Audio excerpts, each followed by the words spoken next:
Now few questions about cells and battery.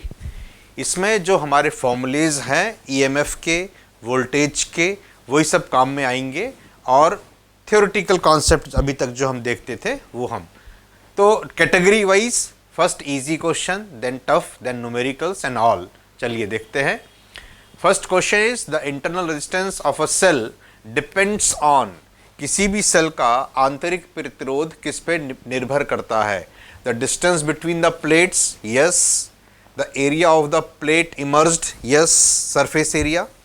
The concentration of the electrolyte, yes, उस पर भी करता है क्योंकि जितना कॉन्सेंट्रेट होगा उतने आयंस डेवलप होंगे, they will collide with each other. All of the above, D is correct answer, all of the above. Second question, a cell of EMF E has a resistance R. ये cell का resistance है, connected across it, उस external resistance capital R, and a voltmeter measures the potential difference across the terminals of the cell which is we.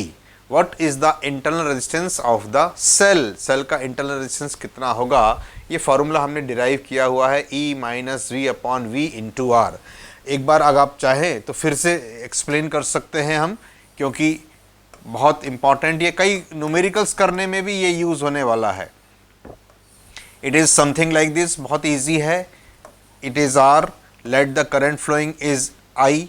So E में से जो drop हुआ इसके across, it is I into R, that is equal to output voltage जो इसके across मिलने वाला है, इट इज वी। ओके, और अभी हमको आई तो मालूम नहीं है, पर हम इसके अक्रॉस ओम्स लॉ लगा सकते हैं, V is equal to I R. So I can be replaced as V by R. So V is transferred here, E minus V is equal to, इसको इधर भेज दो, I into R, E minus V is equal to I is what? V by R. So internal resistance is equal to E minus V into R, E minus V into R upon this V is transferred to the denominator. Next question, a cell of EMF E and internal resistance R is connected in series with an external resistance NR. ये जो capital R है आपके पास में ना, ये capital R, external resistance NR, then the ratio of the terminal potential difference to EMF is, आपको E और V का डिफरेंस निकालना है। इसमें terminal voltage means V by E आपको फाइंड आउट करना है कितना होगा। तो V का एक फॉर्मूला होता है E R upon R plus R whole divided by E, it is E cancel out. What is this ratio? It is R upon R plus R. Now what is R? NR.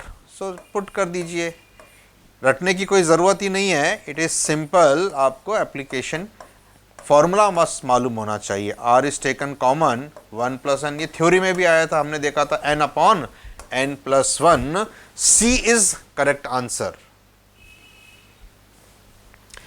Next question number, a short piece of iron wire, एक iron का तार है, iron wire, glows red hot when placed across the terminal of 2 volt accumulator, that is storage battery, but the same piece of wire does not glow when placed across the terminals of 9 volt dry battery. एक 2 volt के across तो वो क्या कर रहा है, red hot हो जाता है, गर्म हो जाता है, काफ़ी उसमें से करंट फ्लो होने लगती है। बट 9 वोल्ट ड्राई बैटरी के अक्रॉस जब उसको लगाते हैं तो बोलते हैं कुछ नहीं होता, nothing will happen. This is because, ये किस कारण से हो सकता है ये हमको पूछा जा रहा है। A option, the dry battery is smaller, शुष्क सेल छोटा होता है। The dry battery does not contain enough electric charges. The wire makes better contact with the accumulator. No, the dry battery has a high internal resistance. Yes, dry battery में high internal resistance होने से क्या हो जाता है कि उसकी जो total output current होती है वो डिक्रीज हो जाती है। अब भले ही ये 9 वोल्ट है लेकिन इसका इंटरनल रेजिस्टेंस हाई होने से मैक्सिमम पोटेंशियल यहीं ड्रॉप हो जाएगा, तो करंट सर्किट के अंदर जो फ्लो होगी वो कम हो जाएगी, तो ये रेड हॉट तक इतनी हीट नहीं बना पाएगा कि ये गर्म हो पाए। नेक्स्ट क्वेश्चन टाइप 2, देखिए टाइप्स ऑफ द सेल के ऊपर क्वेश्चंस हैं। First question, which of the following cells involves similar chemical reaction. Chemical reaction किसकी सेम होती है? Leclanche cell and dry cell. ये correct answer is C, obvious है।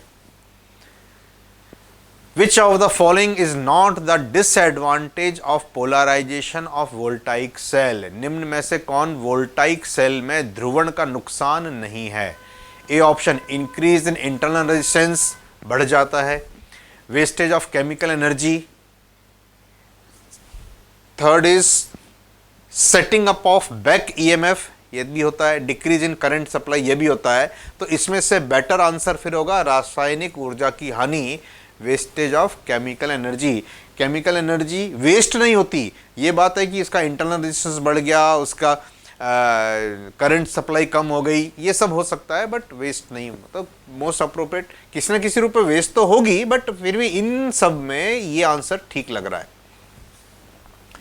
Next is, in which of the following cells polarisation is the major defect. कौन से cell में सबसे ज्यादा पोलराइजेशन होता है? Voltaic cell, Leclanche cell, Daniell cell, कोई भी नहीं। Definitely it is voltaic cell polarisation. Next is, a lead acid accumulator storage battery is connected to a battery charger for overnight charging. Which of the following observations will indicate that the battery was partially charged the next morning? किससे पता चलेगा, कौन सी घटना से पता चलेगा कि battery charge हो गई है? A, the density of the acid has decreased, no no no. B, the density of the acid has increased, ये हो सकता है। The acid has changed its colour, no, colour तो नहीं बदलता है।